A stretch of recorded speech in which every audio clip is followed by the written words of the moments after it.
Hey everybody, don't be scared, but our first test in Masechet Bava Kama is coming up soon.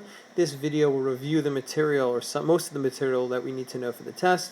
Some of it will come from our introduction to Torah Shebaal Peh, some will come from our introduction to Masechet Bava Kama, and a little bit will come from the beginning of our first unit of actual Gemara that we are doing. Here we go. As I mentioned before, our first unit comes from our introduction to Torah Shebaal Peh unit, where I'm going to ask you to demonstrate your knowledge of the Torah Shebaal Peh, the basics of what it does, and how it works. We started off by differentiating between the written Torah and the oral Torah. The Torah Shebaal Peh, which is what we're studying, is the oral Torah. But before that comes something called the Torah Shebechtav. Okay, as you're looking at it right here, the actual Torah scroll, the Torah Shebechtav, and that is what we call the written, sorry for the handwriting there, as usual, the written Torah. So what is included in the Torah Shebechtav? So besides the stories and besides the history, which is not what we're going to be dealing with, in terms of the mitzvot themselves, what's included in the Torah Shebaal Peh is what we called klalim.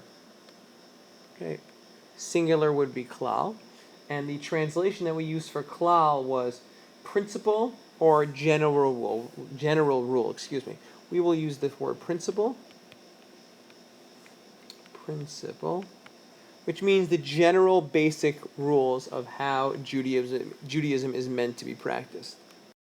Now, if the Torah Shebaal Peh includes mostly principles, mostly klalim, general rules, so what is missing? What's missing is what we'll call the details. Okay? The details about how to fulfill mitzvot.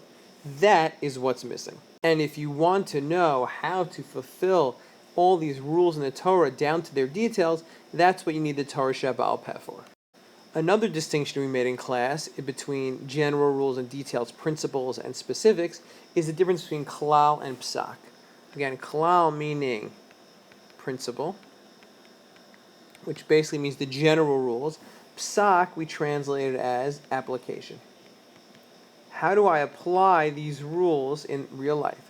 So the Torah tells me you are supposed to keep Shabbat. That's the klal, that's the general rule. The psak would be, well, how do I apply that? How do I actually go about keeping Shabbat? So again, what you have in the Torah Shebechtav, so we have in the, well, this would be in the oral Torah.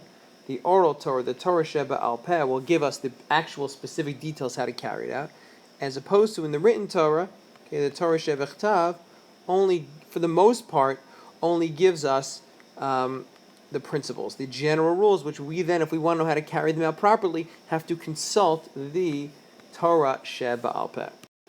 A perfect example of this, like we discussed in class, is the pasuk which tells us that we have to sit in a sukkah on the holiday of Sukkot. All it says in the pasuk is, Basukot teshu shivat yamim. You must live in covered booths for 7 days. You have to sit in a sukkah. So what's the general rule? The general rule, the principle here, the klal is sit in a sukkah. What's the psak? How do I carry that out exactly? What the Torah doesn't tell me how, right?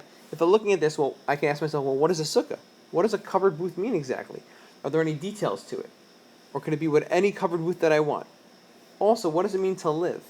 Does that mean I can't leave the sukkah? Does that mean there are only certain things, right? What does teshuvah mean? I have to dwell, I have to live. What does that mean? If I had looked at the general rule, I wouldn't understand exactly what to do. That's what you need the Torah Shebaal Peh for. The Torah Shebaal Peh tells us that live means to do things like eat, or perhaps sleep. Okay, that covered booths have specifics to them. They have to be covered by schach. They have to have at least 3 walls. The walls have to be at least 10 tefachim high. They have to be a certain height. These are all the details. All of these are the details that the Torah Shebaal Peh tells us that are not written in the Torah Shebechtav. So if I want to know how do I actually practically live out, how do I apply the rules in the Torah Shebaal Peh? The Torah Shebechtav, I have to look in the Torah Shebaal Peh, which will tell me these things. This is what I would refer to as explanation. The Torah Shebaal Peh explains what the Torah Shebechtav means.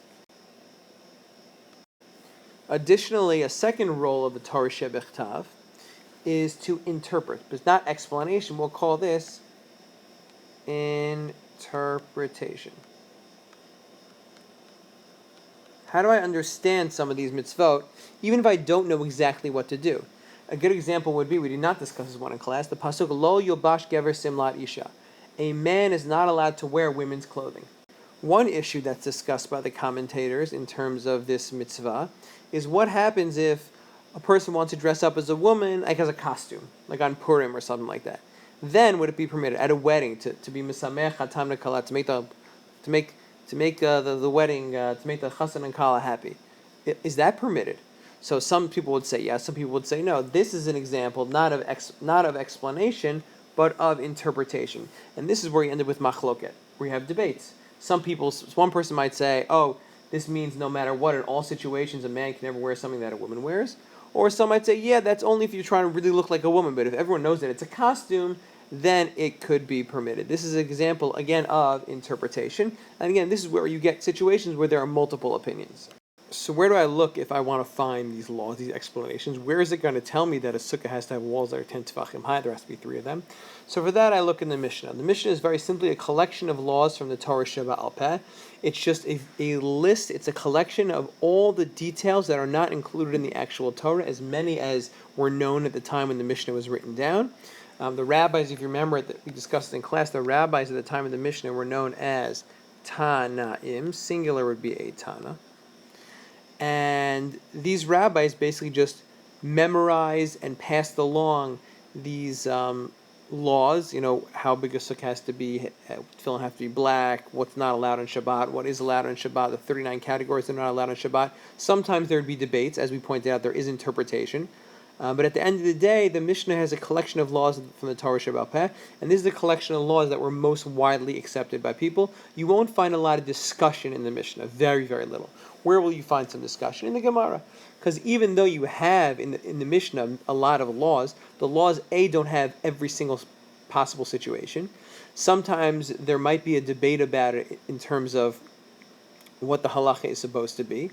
And that can be found in the Gemara. The Gemara is a discussion based on the Mishnah. If you look in the Talmud, you'll see a Mishnah, and then you'll see the Gemara has this long conversation based on the Mishnah where it discusses back and forth. What's the reason? Oh, but there's another statement which contradicts the Mishnah. What about in this situation? What about in that situation? That's how the Gemara works. It's a discussion based on the Mishnah, but the Mishnah is the avenue, is the place, the address, to go to if you want to know basic laws in the Torah Sheba'al Peh. Additionally, we did also mention in class what's called a Breita. A Breita, which actually one other component of the Torah Sheba'al Peh that we didn't mention, we did mention in class, we haven't mentioned yet, actually belongs right in between here, and that is what's known as a Breita. I'm not going to write the translation here, I'll just mention that a Breita also comes from the Tanaim, but a Breita is simply the laws that from the Torah Sheba'al Peh, from Tanaim, that just didn't make it into the Mishnah. Rabbi Yehuda HaNasi, when he finally edited the Mishnah, put all the most popularly kept laws, and the Breita were just statements that were floating around from Tanaim that people just that just didn't make it, weren't as popular, and therefore Rabbi Yehuda HaNasi did not include them in the Mishnah. But again, since they're from Tanaim, they are just as significant. Those are basically the things that we learned about the Torah Sheba'al Peh. When we review in class, we might go over a couple of additional things. Now let's move on to